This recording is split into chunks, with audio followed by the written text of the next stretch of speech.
So take just a moment to think about a part of yourself that's been driving you lately. It might be a part that's been pushing you to work harder, achieve more, or even one that's been feeling anxious or fearful about the future.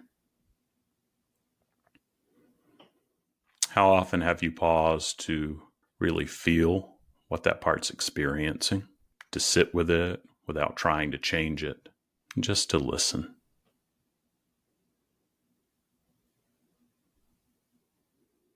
And what parts are reacting to it?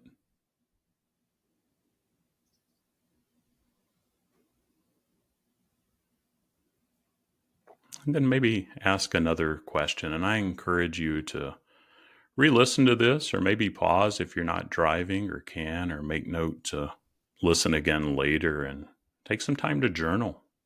But what might each part need to truly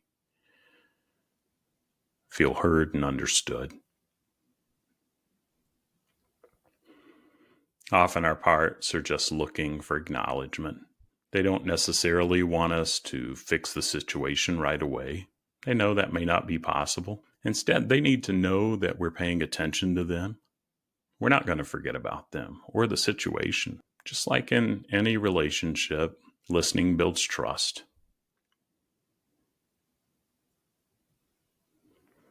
And when we finally listen to those driver parts, working so hard out of fear, we can begin to realize that these critics and drivers aren't trying to sabotage us or drain us. They're just trying to protect from failure, from feeling inadequate.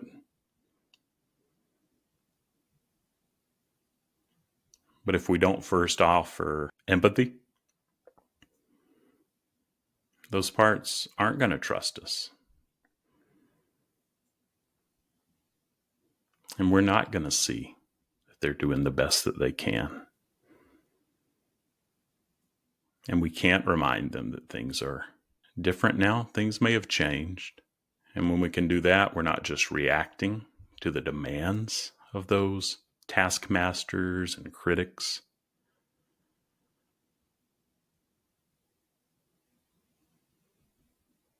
But once we acknowledge its fears and offer understanding, things begin to shift. I've seen that, and I hope you have too. And this is where empathy comes into play. Each part of you, whether it's a part that's anxious, frustrated, or pushing too hard, has its own story. And if you take the time to listen, to offer empathy, you'll often find that what it needs isn't drastic change, but simply to be heard and understood.